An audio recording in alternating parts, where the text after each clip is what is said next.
Okay. All right. We're ready when we're ready. I think we're ready now. Yeah. 1, 2, 3, go!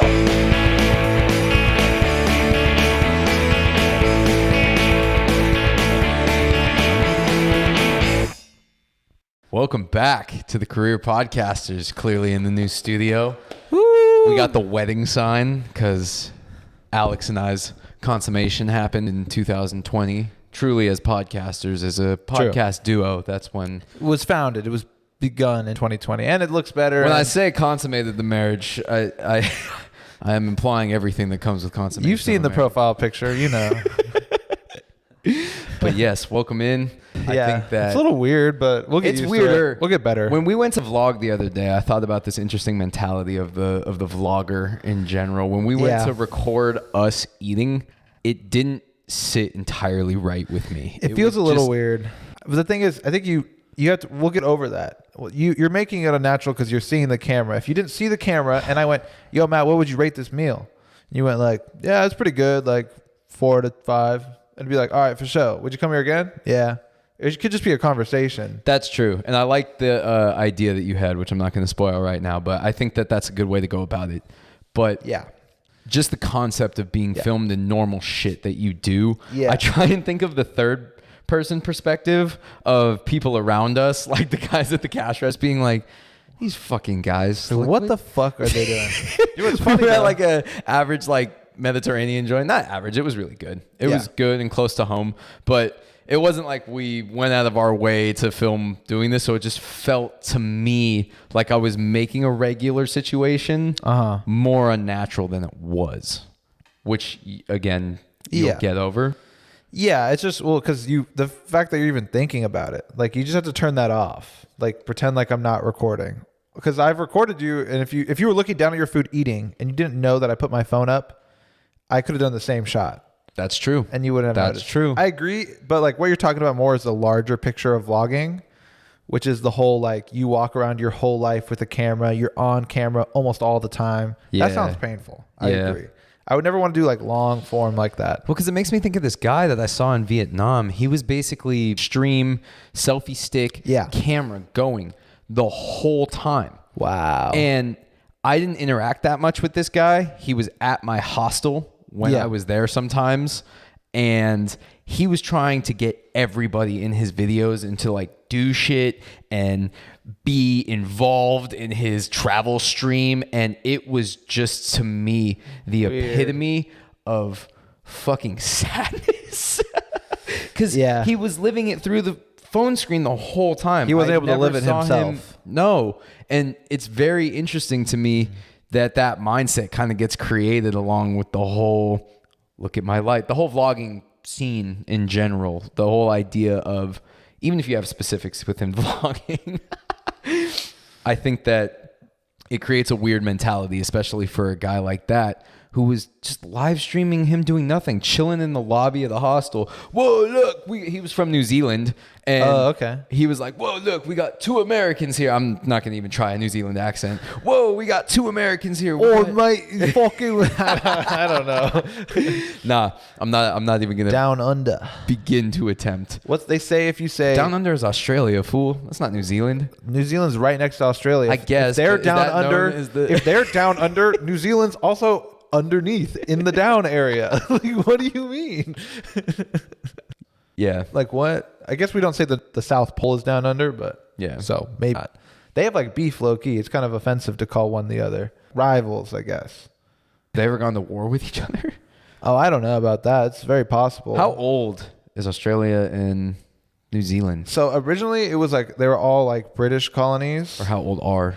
And then I thought it was something like Australia. This could be completely wrong. This is the story I was always told. It was like Australia was like a place they just kind of sent the bad people of England. Almost like a prison, just all to live there. And then this is the part I think I'm making up. Then Australia just made New Zealand where they send all the bad people of Australia. So New Zealand. But I feel like New Zealand is a cooler place to go. I have no clue, bruh. New Zealand looks beautiful though. They both do. I kind of want to check out both. I think both would be really cool. You wouldn't because you'd be on vacation, but you would hate the bugs and all the crazy insects and shit they have there.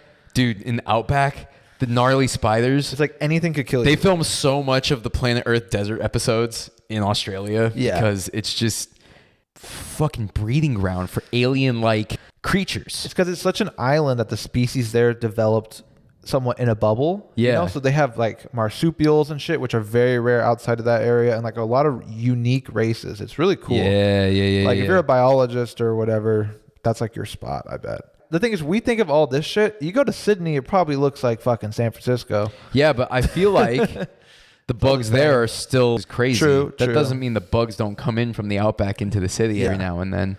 They just have like you seen a photos of the one. spiders that lay webs all across bushes? It's on Twitter long ago when I was on Twitter, and people will come like a foggy morning onto their porch and everything's just covered in spider webs because there's spiders just everywhere, either breeding or hatching. It's one of the two, but there's like a certain photographs. Season. There's photographs and the entire horizon in front of you. Every bush, piece of grass, porch, house is just covered in spider webs.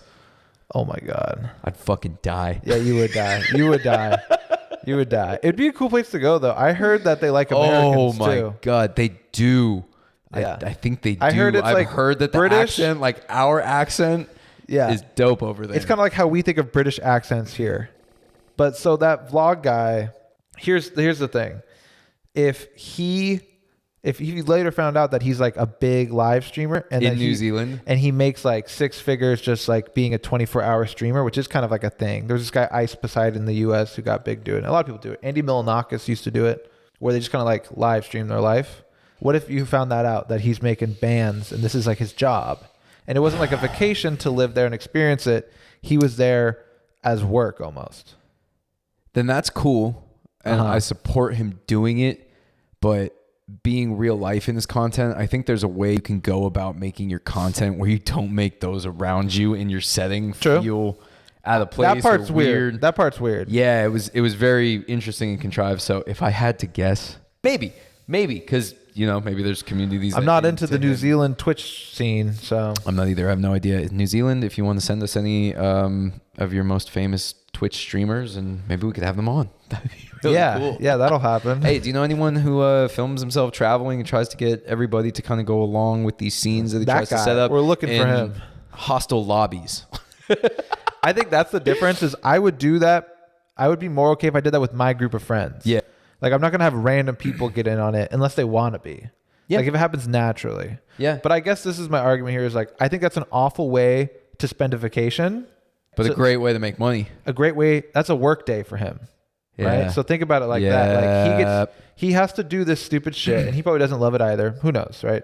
He has to do this small thing, but he gets to travel the world while he does it. Is that a bad way to work? No, but there are branches or avenues in which you can take it in ways to do that type of work, and I don't think he was doing the work the right way. No, I mean, I'm not saying that, but I'm just like that's the argument. there are people like, who go around to places with cameras and make great content. Yes. The live stream aspect of all day, every day, it just seems impossible to make real life that exciting all the time. If it's your job, even if you're making money off of it, well, people, why is he making money off of it then? So people do that, and I agree. It's kind of weird. It's hard, like you're saying, to like really be entertaining all the time. But some people like the 24/7 shit. Just part about it. Like I'm seeing every little detail, and like anything could happen at any moment and stuff like that.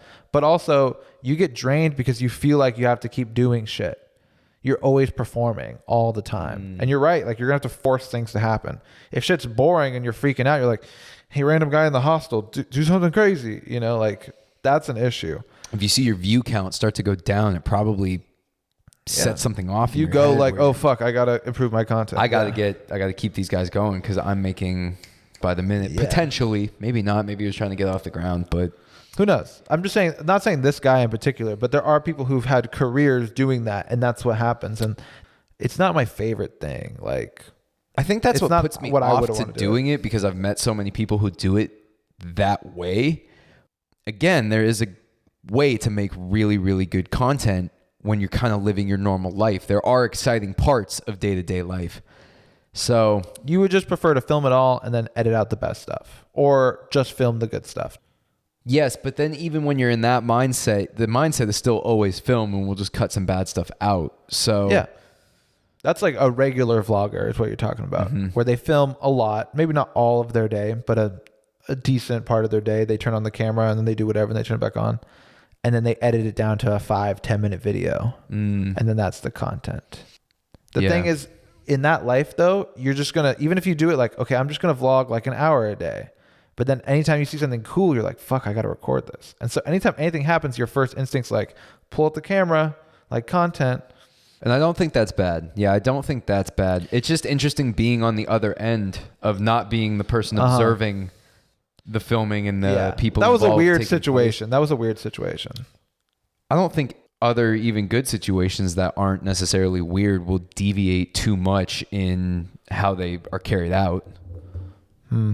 I guess. I'm just saying he shouldn't involve random people. Most vlogs don't do that. Yeah, most people just don't do that. Yeah. Like that's a weird exception. Most of the time it's illegal to post to just like take a video and do all that without like consent. He's just walking around with the selfie stick. Yeah. Live streaming, it's kind of this weird loophole because you can't blur out their faces or anything. It's just like people on the street. I don't know. It's kind of an odd world. I bet there's going to become more legislation about that or something. I mean, we're all being watched anyway by cameras everywhere. Chinese government. There was this, not just the Chinese government though. I mean, yes, them for sure. I was kind of like, well, they're doing it in China for sure. I don't know if they're doing it here, but they are. There's no way they're wouldn't not be doing it surprised. here. There was this interesting article. I can't remember if it was the Atlantic or the New Yorker, but there was this guy who decided to document every camera that he saw on his way to work. Whoa. That was filming him, and the number gets up. He has maybe a 7-8 minute trip to work. He walks. He lives in New York City. It's like 18 to 21 cameras. It's nuts. Yeah. There are that's true. so many cameras that just record you every Like, day. they'll There's no find way you. under parts of the Patriot Act, and I'm sure there's other laws as well. There's no way the U.S. government isn't harvesting a lot of that footage. Yeah, or I mean, not In even some way or another, for one reason or another. It could be for a Good multitude stuff. of reasons. Yeah. But well, not even the U.S. government. It's also the companies, the tech companies, or the private companies who own like it. crazy. You know, like data is like the most valuable thing. Truly, data is everything in every field, right? Medical data is even like a very big thing because you can see trends of. You can find a lot of correlations between certain diseases and characteristics, and that's why they monitor. Like, you know, they always ask you, how often do you work out a week? And like, they always keep your weight so they can see these trends. In this case, with the video, it could be anything. It could be to sell advertisements or a million things, you know? So all this data that they're collecting is just cash. It's like an interesting argument that like, should we either like allowed to like keep our own data? We be getting a cut of the profit. It's like we're entering ourselves in like a survey almost of the grandest scale. It just is weird that people are profiting off of our personal information.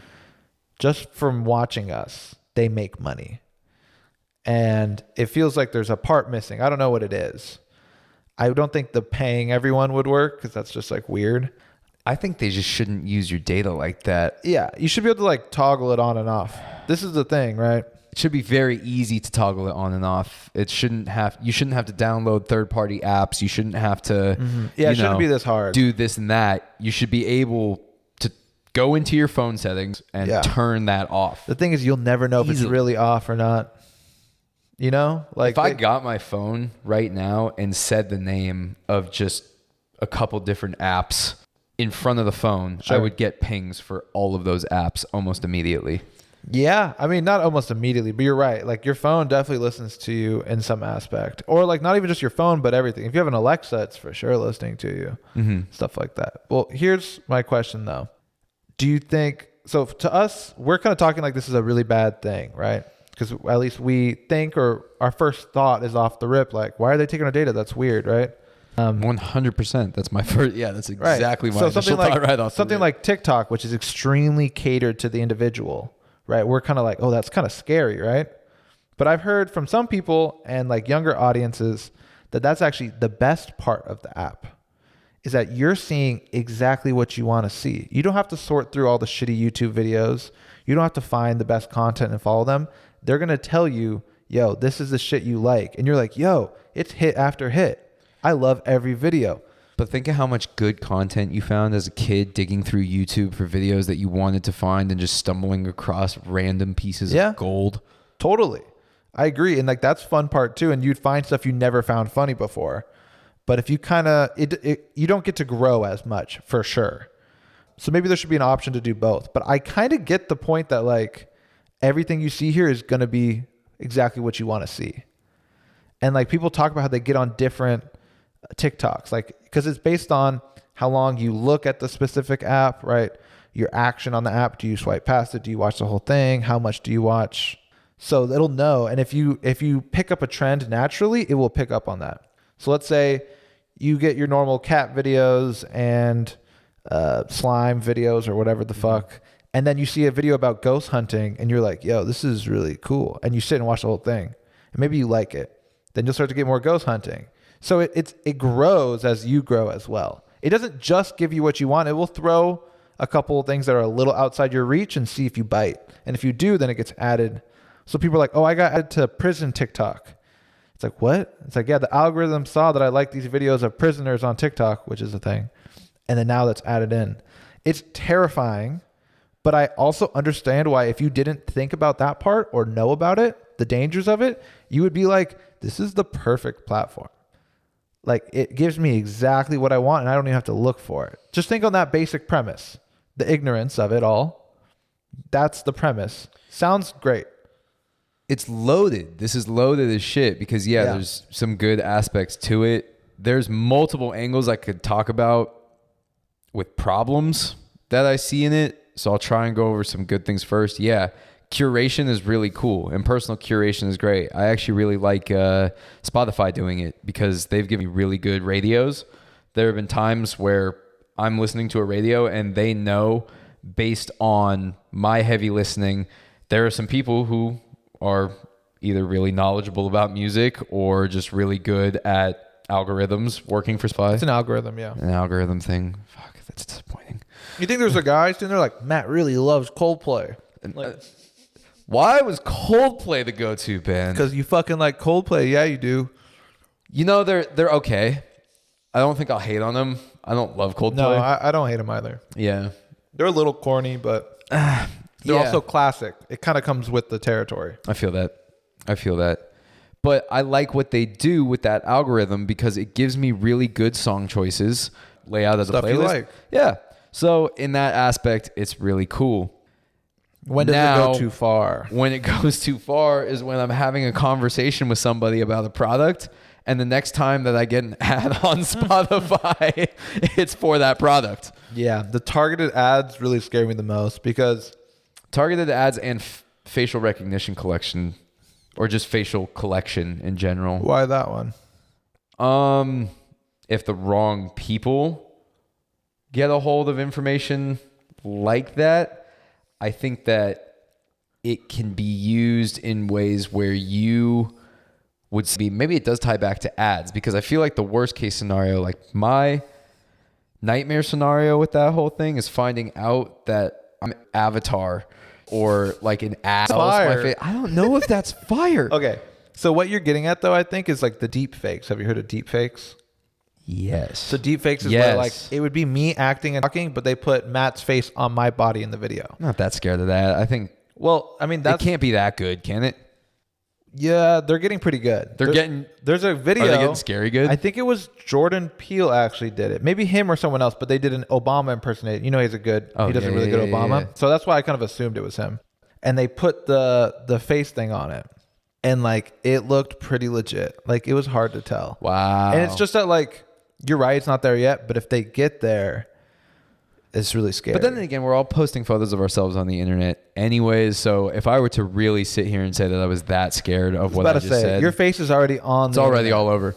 So that one's not that bad. So do you think there is any crazy nightmare scenario they can do? You think targeted ads are the scariest part? You don't think there's anything else they can do with collecting your face and personal data? It would get worse. I'm just saying right now that's what scares me, because I like to think I'm not going to fall for that ad or whatever. But then I'll start seeing shit that like I actually really want. And I go, do I really want this, or am I just seeing it everywhere? And I had to like play this game with myself. Like, did they make me buy this? And I just hate that kind of like mind control. Like, they're manipulating people. And like, there's a lot of people and I'm not the smartest, and I guess I'm probably not the dumbest either, maybe, but a lot of people would get fucked up over this, you know? Like, if I'm just like, fuck, I'm getting brainwashed, imagine what kids think, you know? Or maybe older people who are not aware of what's going on, like, they're going to get even more fucked over. There was one time in college where I was cleaning one day, and as I was cleaning, a commercial for the Swiffer wet jet came on the television. We have one of those. As Weird. I was cleaning, came on Hulu, my Xbox, and I watched this soccer mom dance around her house with a fucking Swiffer wet jet for the whole 3 minutes, and without hesitation grabbed my keys, got in my car, went to Walmart and bought one. Whoa, they mind controlled the fuck out of you, dude. They turned on the fucking machine and they made you walk out the door. It's like, all right, put in the coordinates. They're just driving your body. Bro, I went and bought it and then went back home and continued cleaning with my new Swiffer wet jet. Best purchase ever. Swiffer, I love you. The wet jet is Mop 2.0 and I don't see it getting better anytime soon. That sounds like a great scenario. You were cleaning. It wasn't going well. The ad said, hey, you want to clean better? Yeah, you do. You fucking want to. Get in your car right now and buy this. And you were like, Little bitch. yes, your overlord. Fucking got in the car. Who's the Swiffer CEO? He's just like, yes.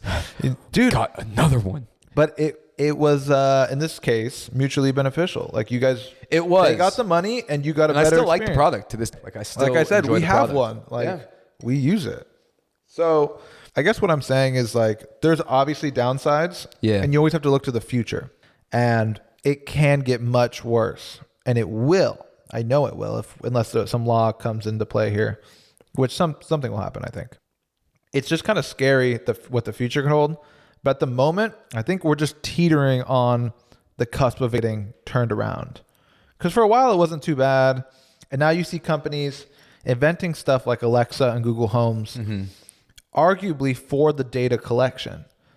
Like, that product is, yeah, it's a good product and people will buy it, but is it just for that? Like, how much of the reason why they invested and made that product, and it was the biggest ad everywhere when it first came out, was because the real money they're making off of it isn't the $20 you spent on it, but the data they collect from it. So I think the real danger then is how easy it makes monopolizing your company in a weird sense, because you can cater to your audience so well. Oh, I see.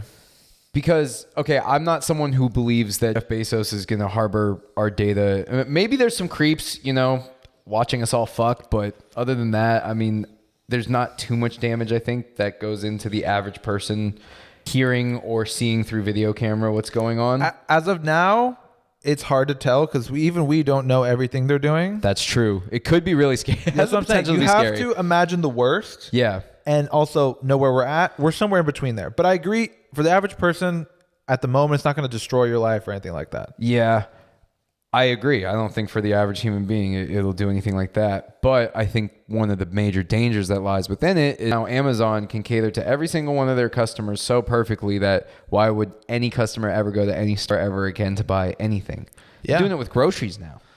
But like if Amazon monopolized the grocery industry, essentially. Oh, yeah. Because now they bought Whole Foods, and then now there's Amazon stores as well. And they're delivering because of the pandemic. So if that completely removes the Safeways, the Stater Brothers, the Ralphs, the fucking... How do you feel about the argument, though, that bodega. Jeff Bezos carried the country through the pandemic with the business that he created? I mean, yeah, it's true. And it's pretty cheap. I think it would be fine if he was simply taxed in a proper manner. Well, you can say that about every industry in the United States. Yeah. So, yes, I agree. It's just that he's getting so much power, and it just would be, like we said, it could be like the pharma situation where, like, if Jeff Bezos just decides to make celery $30 now, if you want celery, you have to pay $30 because there's no other options anymore. There has been stops for that. Like I just mentioned now, like the bodega mom and pops like in New York. But New York actually, they were going to build an Amazon big warehouse or factory or something, and they like said no and they don't want it. A lot of people were getting mad because like, especially now, they need business and jobs and stuff. But I guess the argument is they don't want to fuck over the small business. It's tough though, because it would create jobs. It's just weird back and forth that like, it does a lot of great things for us, but the end result doesn't look like positive for us. Maybe we won't make it that long though. Maybe we'll just reap the benefits of like, this is the peak of society. And then but then our supreme ruler, Jeff Bezos, is like, this is my theory. I always joke about this, that it's not going to be countries anymore. It's going to be two halves of Mars, and half is owned by Jeff Bezos and the other half is owned by Elon Musk.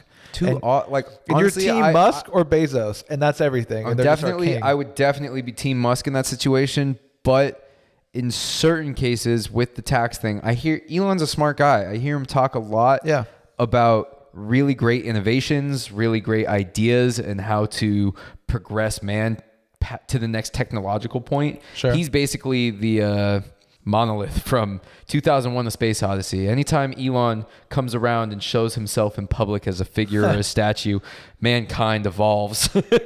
Yeah. But with that intelligence, I think he needs to start advocating for large companies such as his to be taxed properly by the United States government, and then hold the government responsible for dispersing that tax money in a responsible manner, not driving around in Rolls Royces and getting your fucking hair done after you were a strong advocate for banning fucking getting haircuts during the pandemic, shutting down tons of those mom and pop shops you were talking about, Pelosi.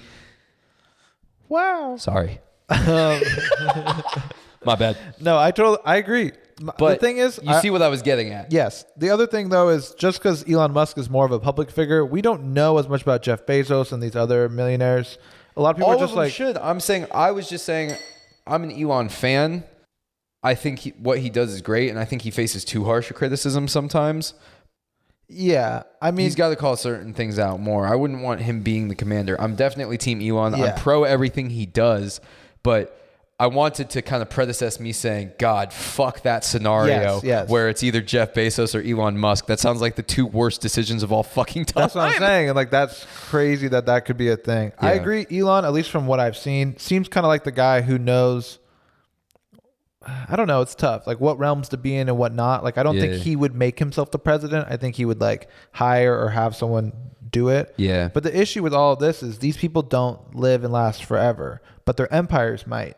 Typical of like ancient civilizations where it's like they have this great dictator who takes them to the promised land, and then their son's a fucking asshole and ruins everything. You know, like there would have to be, then they'd have to give up the power, which is like one of the rarest things to ever happen in civilization. If someone got the power, that's what they say America's so great is George Washington stepped down.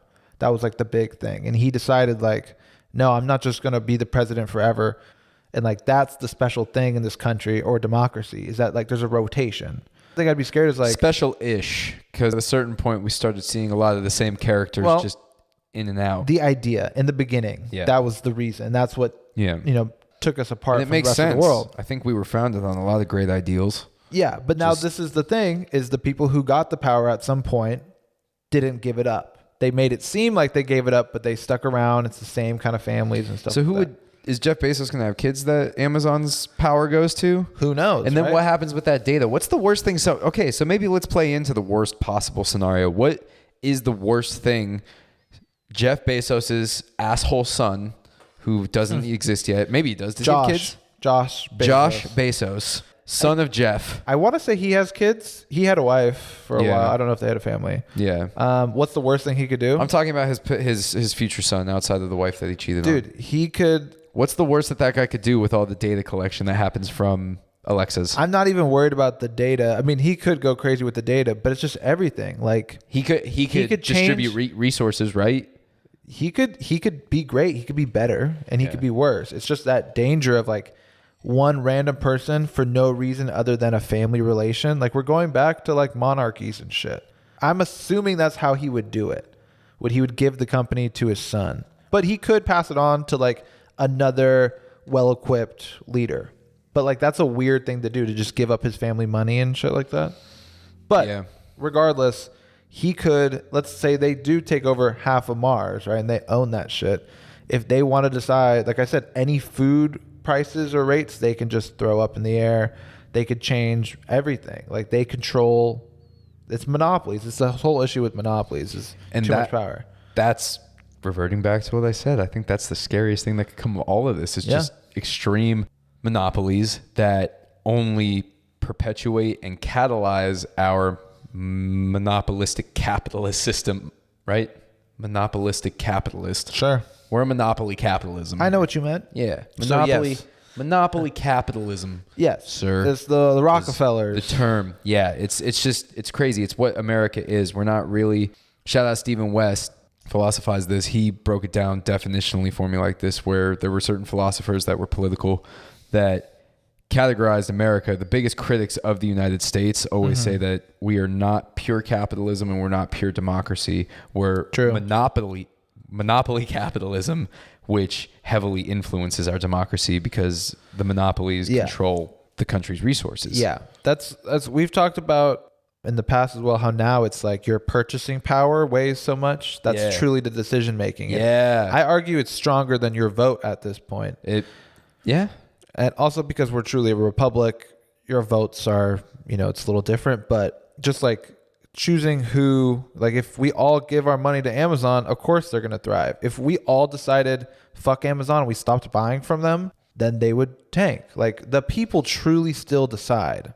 The issue is they have such a tight grasp that they'll never let the people decide because they're literally brainwashing us at this point. So they're trying to hold on to that power. Fuck. Does that make sense? Yeah. There's no way we could all get together. And you saw it. An interesting situation was the whole stocks GameStop thing, right? Was the people finally took the power and those who had it freaked out and were like, no, we can't let this happen. We need more regulation. We need blah, blah, blah, blah, blah. So they will never let the people truly govern. Essentially, if it is the republic, how we are government-wise, it's all of us and then the major conglomerate owners and shit at the top, the Koch brothers and shit. Yeah. They're the real elected officials. Well, this is where my personal conspiracy web would come in that I'm created. That I've worked on, where when you get to a certain point, when you get that rich, that's when they tell you Jeff Bezos enters a room with a table full of guys in suits and it stretches 30 feet long and there's a whole group of them. And they basically tell him, okay, you now get to know the truth. And Jeff Bezos goes, holy shit, what's the truth? And they're all like, money's not real. It's just some bullshit we make all the people beneath us kick around while we just control the resources and paint money as control of the resources when really we just have ownership of it. Hey, man, that's not a secret. Everybody, that's what really happens. So money's not real. This is what I'm saying. Everyone's like, money's good for the world now. I'm always going to go back to this, man. Money's just fairy dust. The thing is, doesn't make sense. Even if it is, it matters to us in the context that we live in. So it's real. Does that make sense? Yes, it makes complete sense. And we, as a human race, need to start wisening the fuck up and figuring out how to move past this bullshit system of money. I agree. It would. What's the next step? What's the next phase? I do think that's a future evolution. There's an argument that that's the only way we would be able to progress as a race, truly. I agree with that. Is that argument. If we could remove money and then we literally lived in a perfectly kind of symbiotic planet. Mm-hmm. And that's actually the other argument to how we would progress to become interstellar and move on. Because like we would need to have the best minds all working together to fix the planet's issues before the planet dies. Because we're closing in on that. How have we not done that yet? In the age of the internet, how has it not happened? How have we let differences divide us so much to the point where the world, the globe, dropped the goddamn ball on the pandemic that hit us, which we had people warning us about. No, I'm just saying that's just that's one example. That's one example of the greatest minds in the world not working together and just trying to flex their own country's dick. Yeah. Well, some countries work together, but then some did, but the world could have come together. It's the same thing. The world could have come together and been like, let's just take this out. Let's show that humans are capable of defeating anything that Mother Nature has to throw at us, and we are going to become interstellar.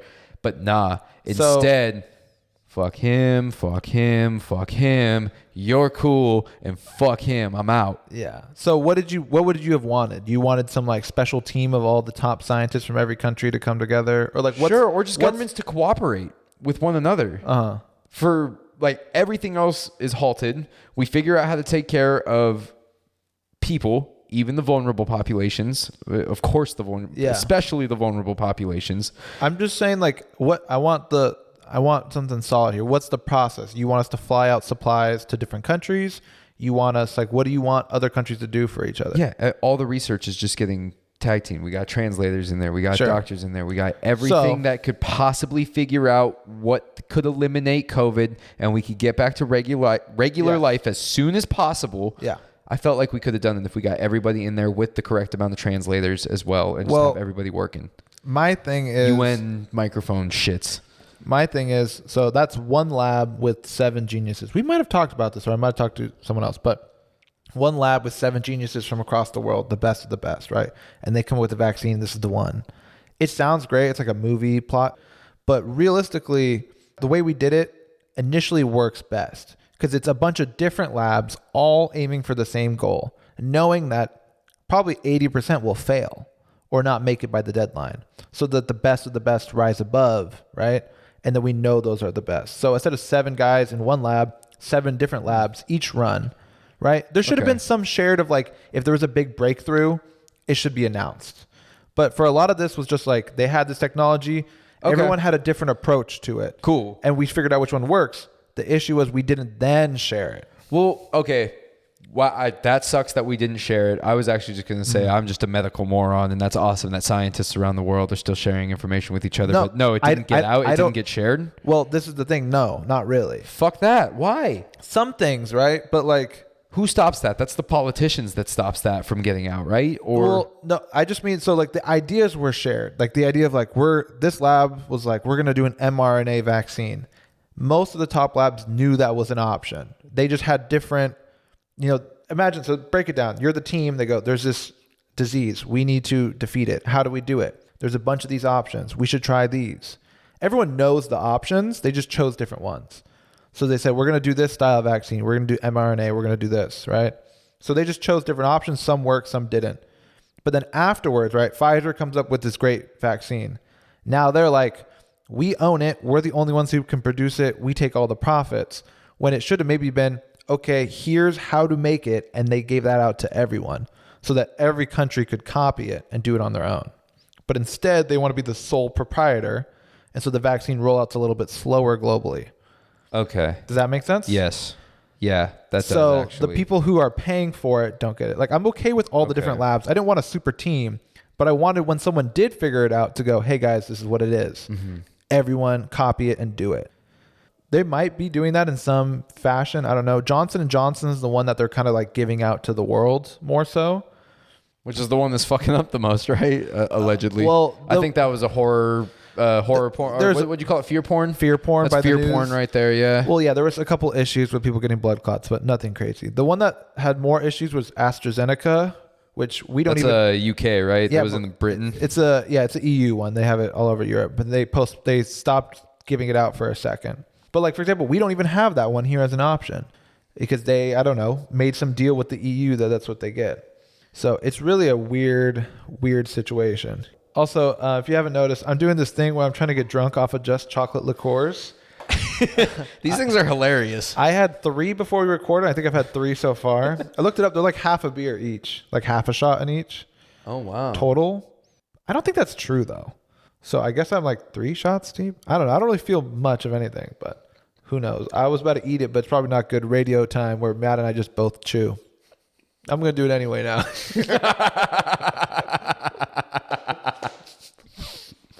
The thing is they're good. They're really They're good. really yummy. I remember being like, They taste delicious. I was like, want to just like a treat. I'm like, but I'm going to get drunk. I'm not doing the same challenge. I actually just genuinely like the taste. I like them too. I don't even like chocolate that much. You don't When like I first chocolate? got 'em, You don't fucking crack? Chocolate's the best. I can't eat more than like one, and it makes me feel sick. It's too heavy. Oh, okay. Well, Dark chocolate. now I feel like an asshole. No, it's just I get the same response. Everyone tells me that. It's just too rich for me. I don't like dark chocolate. I guess what I wanted to say though about the vaccine rollout shit. Yeah, sorry. No, it's good. That's fine. I'm just saying. It's just I agree. We could have done it a lot better and like spread it out and give it to more people.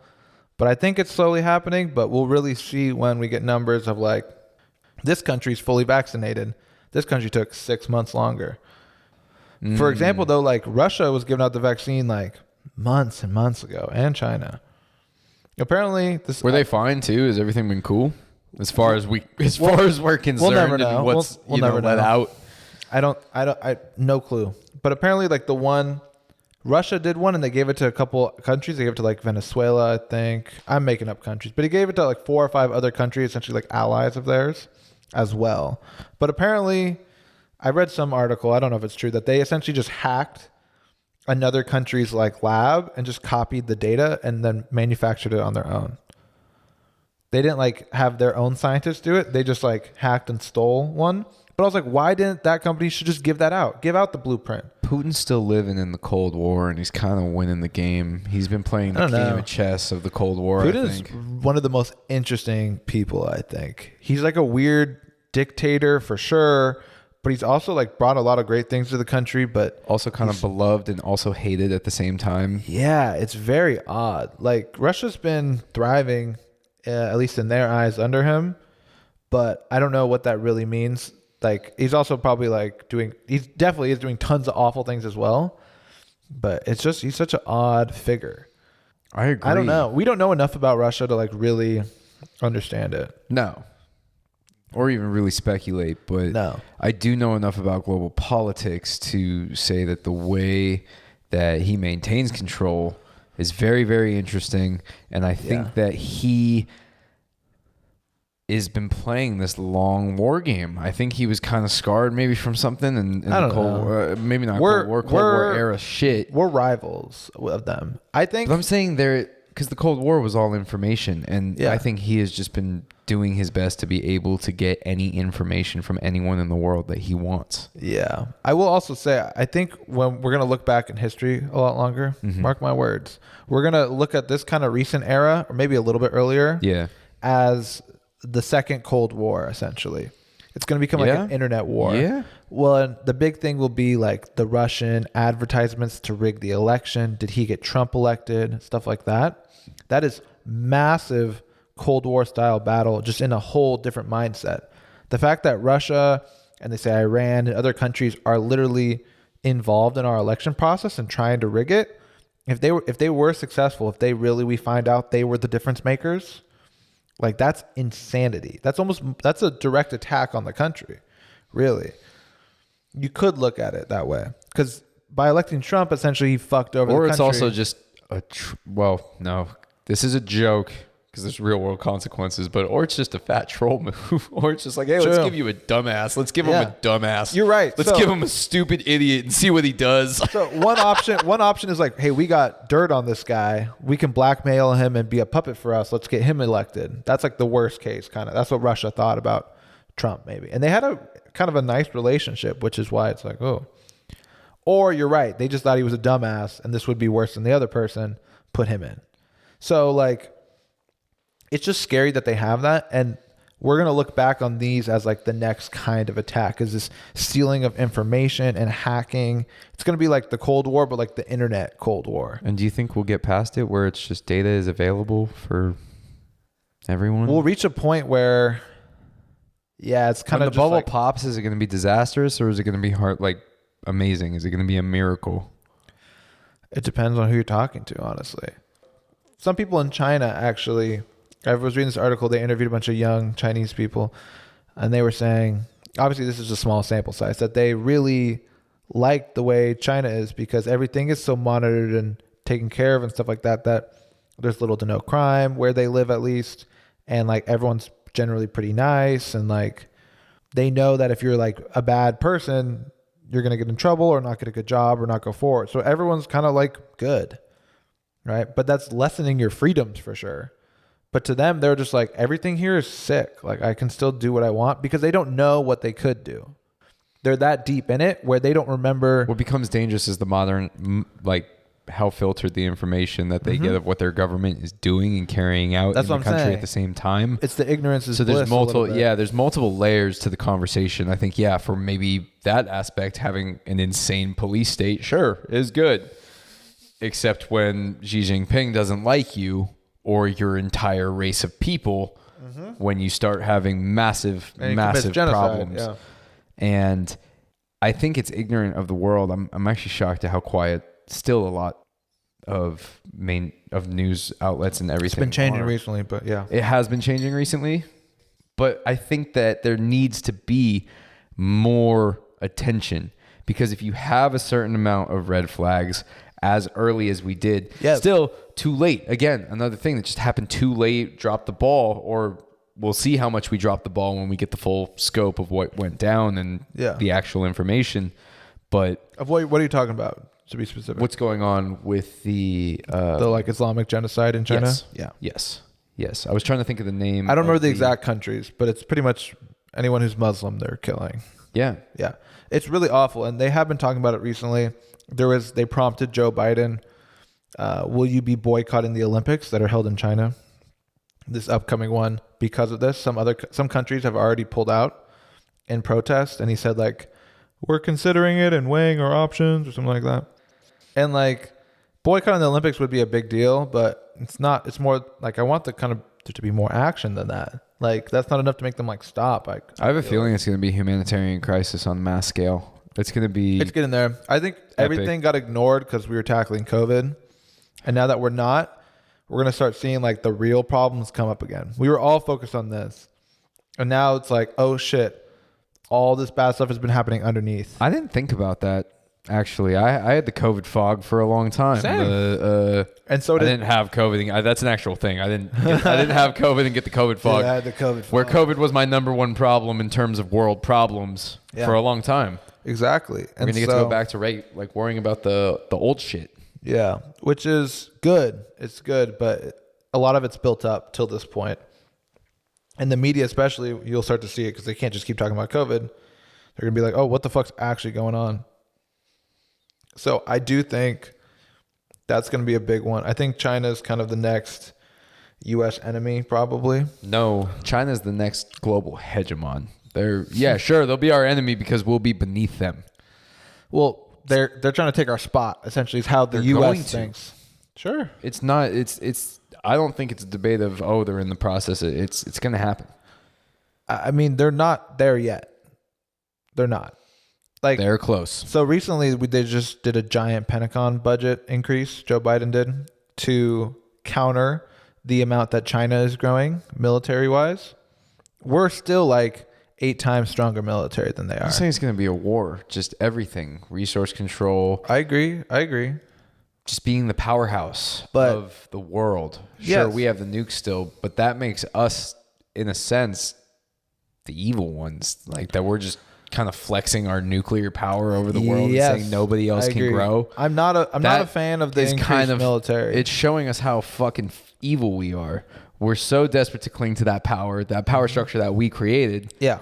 That we'll just harbor all the nukes. We'll put all our money. We'll let American school children go with textbooks from 2001. You know, maybe it's not that bad, but I'm not talking lack about of resources in this country is a terrible issue. Just so what we can maintain being the quote unquote hegemon because of our nuclear dick. I don't think it's about that. It's not like a sense of pride or anything like that. It's like because it reaps benefits of being number one like that. Because when it all comes down to it, at what cost do you reap those benefits though? I don't know what you mean. Like you just talked about the budget of it, right? Yes. Okay, that's not what I'm talking about. I agree. We shouldn't put that much money into military, but you have to know that like there is something to when it all breaks down, when shit hits the fan. I'm not even like pro military or anything like that, but like there's a reason why we're doing this, you know? Yeah. It's because in the worst case scenario, right? They do Xi Jinping or whatever, he becomes the number one guy and rules the world and everything goes to shit and there's no more, everywhere is China. You want that to happen? The idea is that's how we would stop it. Now, I agree. It's not the best way to stop it. I think there's other ways, like you're saying, to avoid them I think overtaking we're capable, us. Yeah. Yes. It just sucks that we're just going like, nah, we'll just have more nukes. Like that's such a cop out. Like we don't want it to get to that point. We want to be able to still improve as a country just as they are without having to like go to war with them to stop them. I'm totally with you on that. So like the budget is obviously we spend way too much on the military, but there is something to having the biggest military, and that's why we have the most allies because we protect them essentially. We're their insurance.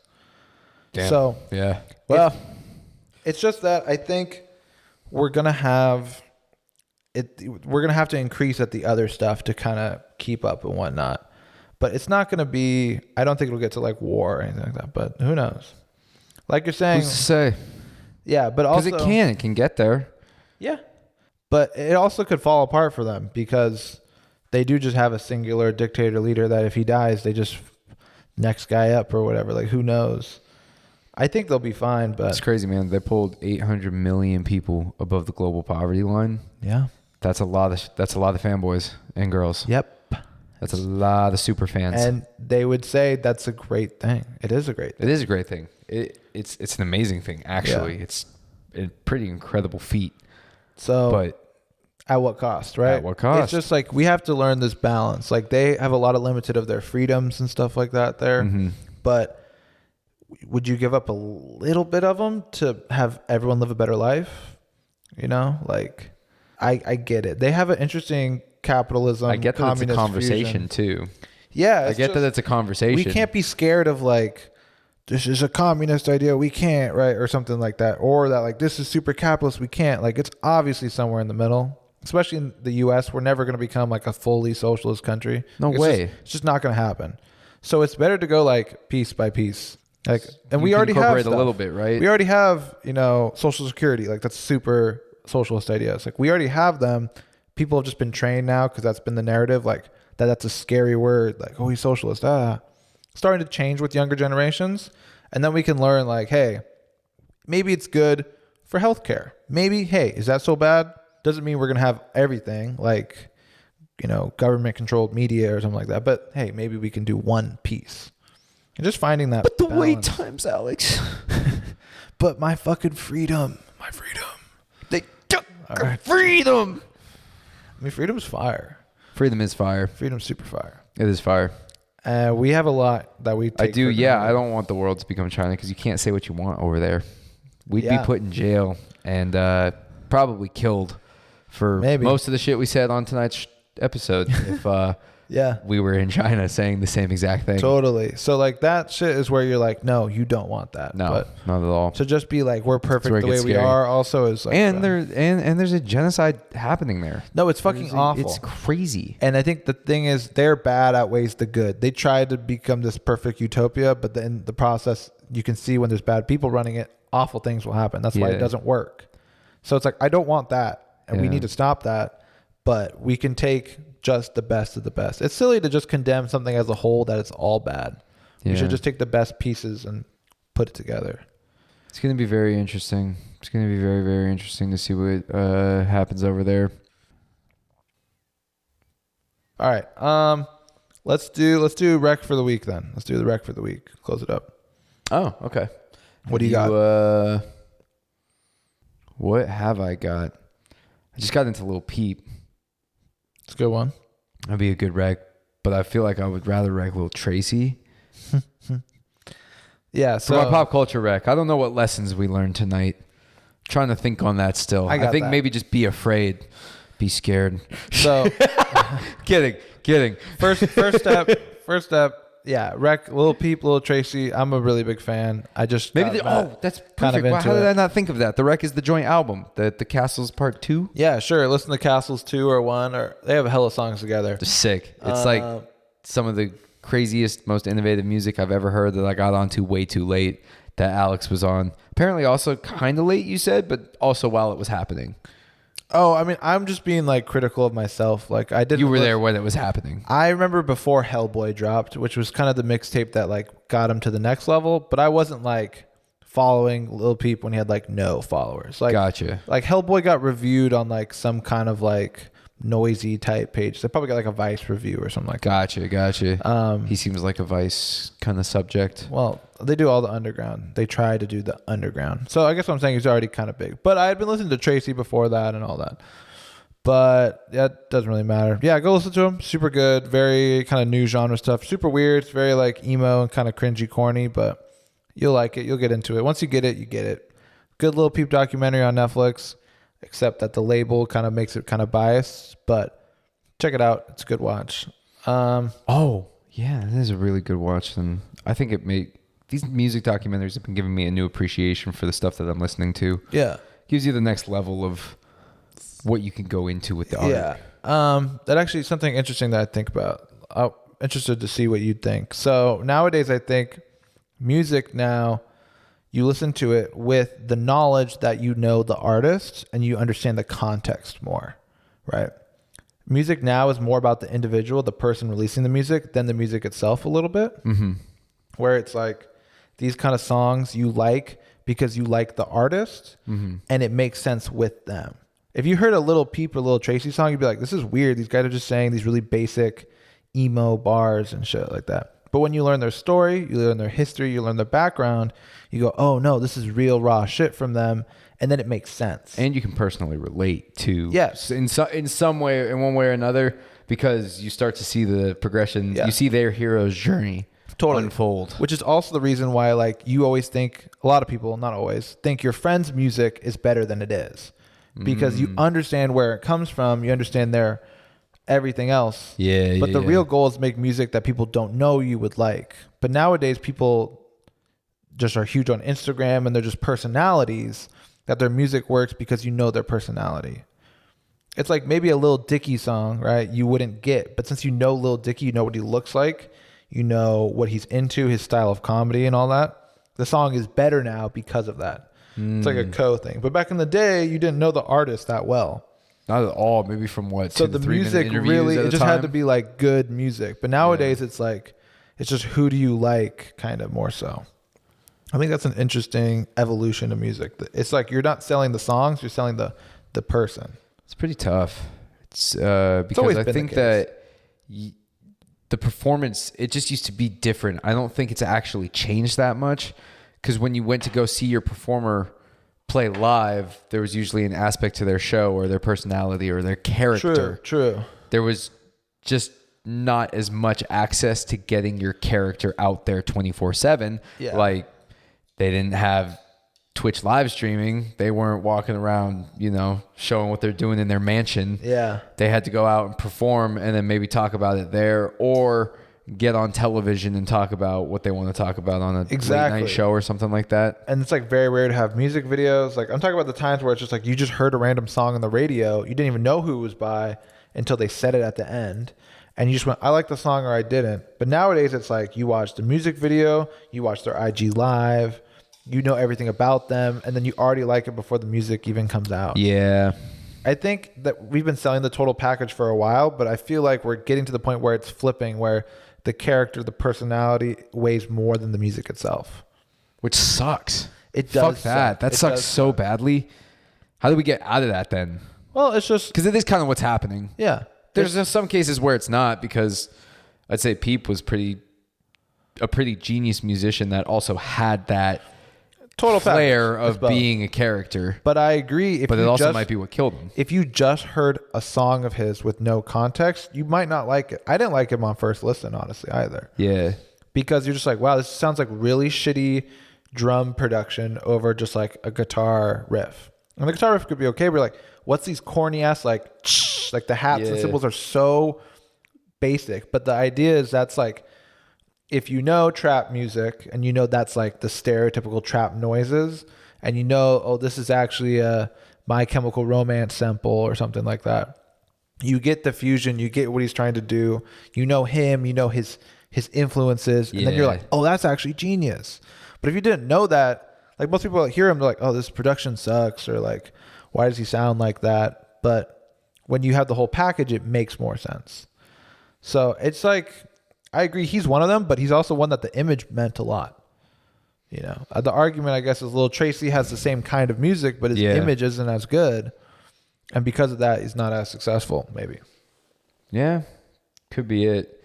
I just hope, because I'm on my high horse with music, and I do really appreciate the sounds more than whatever the artist looks like, posts on Instagram, does anything. I really care about the music most at its core.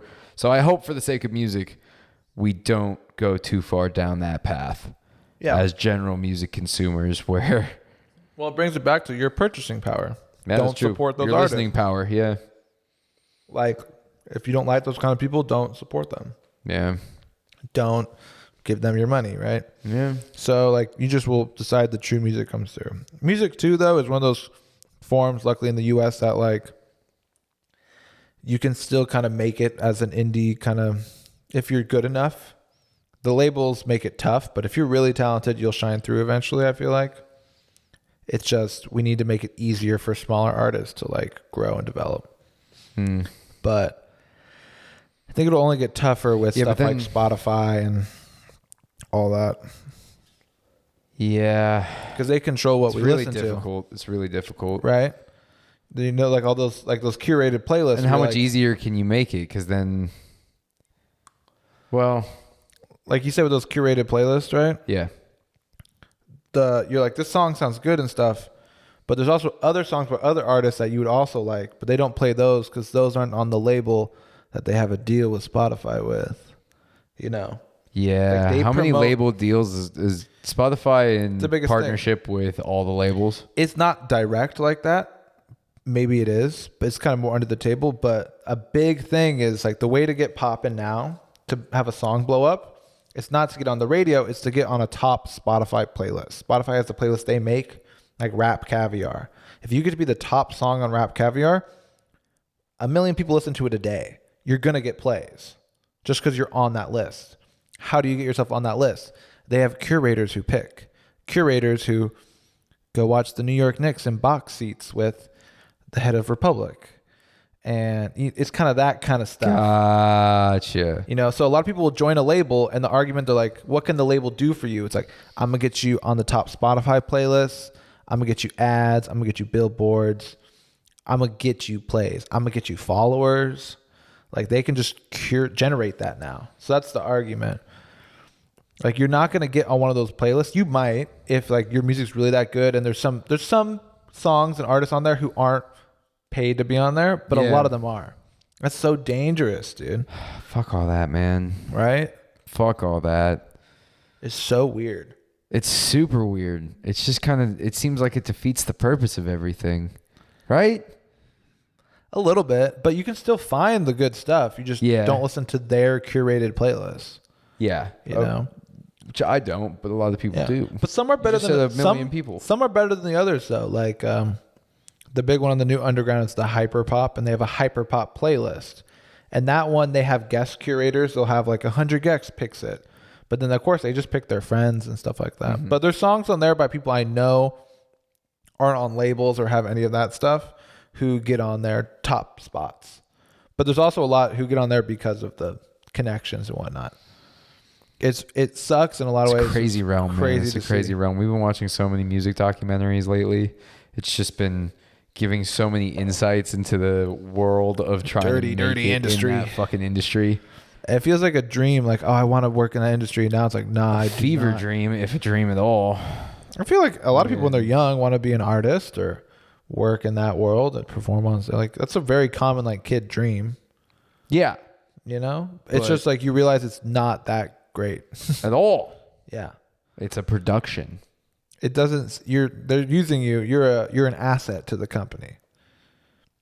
That's what you are. You can make your art, but you're an Does that asset. make us obsolete? Are we just always an asset no matter where we are, unless you build your own company from the ground up and become the next, Being an asset's not a bad thing, but if you are part of a company, then yeah, you have a value, and that's It creates your identity.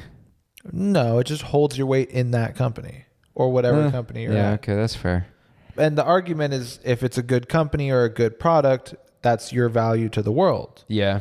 right? If you work for the people who made the vaccine and you're one of their top guys, that's important. Like that's a really big deal. Now, if you're an asset of a music company that just makes a bunch of money, not to give out to the world good music, but just to pay the head, board of directors, then maybe that's not a great thing. Yeah. But if you can get your art out there through that, it's kind of a win-win. Yeah. It's not all bad, but And there are people who play it right too. Yeah. You can play the music industry correctly. definitely. You But can use it to your advantage if you're good. it just is, it sucks that there's like this war. It's like they're trying to fuck you and you're trying to fuck them. It's like how contract negotiations are in general. It's just like we're going to try and fuck each other. And if we both agree to fuck each other, we probably end up somewhere in the middle that we actually both like. But it's a very selfish style. It is interesting when you put it that way too. I don't think I've ever heard contracts described that way, but It is. Well, yeah. That's exactly what it is. Yeah, I took a class on it in college, actually, a whole quarter just on contract negotiations. And all you would do is get scenarios and like literally have a negotiation. We have to record them or do them in front of the professor. And it just shows, it's really interesting because you'll get this list and it's like, this is what you need. You need to get this percentage of this much money, this. And they have a list that's this. And the best one that he does is you guys have the same exact, like a perfect win-win scenario. Yeah. Where like you want this and they want this and it will balance out perfectly. Pretty much you both get exactly what you want. And they give that to everyone and almost no one finds it. Ever? A couple people get to it. Okay. But it's rare. more than not. Yeah. I mean, we're also college students. We're not professional contract negotiators. But yeah, a lot of times my group didn't. I got what I wanted, but I also took what he wanted. Even though I didn't need it. I just was like, yeah, I'll have it. Right. Because I was winning the negotiation in that scenario. And so I took as much as I could. Right. Even though I didn't need it. I was like, fuck it. I want everything. Or at least I came at him like I wanted everything. Or sometimes contracts scare the fuck out of me. I don't know how to read them. I wouldn't be good in that situation. Well, no, you want to get like a lawyer if you really get a contract like that. Yeah. But even for your job though, I mean, maybe not, it depends on the work you do, but you have to do a contract negotiation with your company. And you will negotiate over your salary and your benefits and every bit and piece. And like you have to stand up for yourself and not get fucked by your own company that's hiring you. Like if they don't have to pay you, if they don't have known that if you didn't just tell me that. Yeah, our friend Omar, we were talking about it because he fucked his over because he didn't know he had to do that. Like he said they're like, this is the offer, and he was like, cool. And then he realized like everyone else is getting paid way more and argued for other things because he's an asset. He has value. So you have to know your value and know, hey, I need this, and this, or I can go to the company next door and get a job right now. Gotcha. Right. And so you need to have leverage. When you're new, you don't have much leverage. Not at all. Yeah. But eventually you get I'm unexperienced in pretty much every regard there is. No, you have a college degree. That's leverage. Yeah, but it depends on where you're working though. Yeah. If everyone else, if you're at a place where no one has a degree and you do, and you make the same amount, probably you didn't use your leverage. Something like that. He's like, hey, you got to pay me more. I know what I'm doing. So, but it's a fucked up world. Why can't we just be like, is that what we learned tonight? This is a fucked up world. I feel like I feel like I kind of learned that lesson after at least at one part of every single one of our talks. Yeah, it pretty much got to like, yeah, maybe that's the moral lesson. It's also just like a lot of things are fucked when you really look big, but I also do think there's some value in like just kind of like knowing your world, knowing what makes you happy. You don't need to think. Maybe don't think that much. Yeah. I know it's not a good thing. I agree. Like the real solution is like really think about it, but we can't worry about everything. Yeah. And you should just kind of pick your battles and the stuff you really think you can make a difference in or something like that. For sure, get into it. But, you know, there's only so much you can do. So worry about what you can actually make an impact on. Worrying for no reason, just going like, oh, this sucks, but I'm not going to do anything about it. It's just like a waste of time and energy. Right? Yeah. So, wise words with Alex. Stop buying Amazon packages. Though today I got an order from FedEx and they fucked up and didn't give me my package. And I went, if this was Amazon, this would never happen. Jeff Bezos, I love you. Jeff Bezos. Jeff Bezos, I love you. The shit comes the next day. It's so good. It's Amazon Prime. Man, that motherfucker is smart. It's like Sheen from Jimmy Neutron. But it's Ultra Lord Live.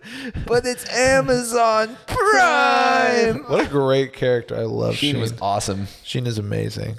I'm peeing in the shower. I'm still doing it. Amazing. Thanks for listening, guys, and we'll see you next time. Peace.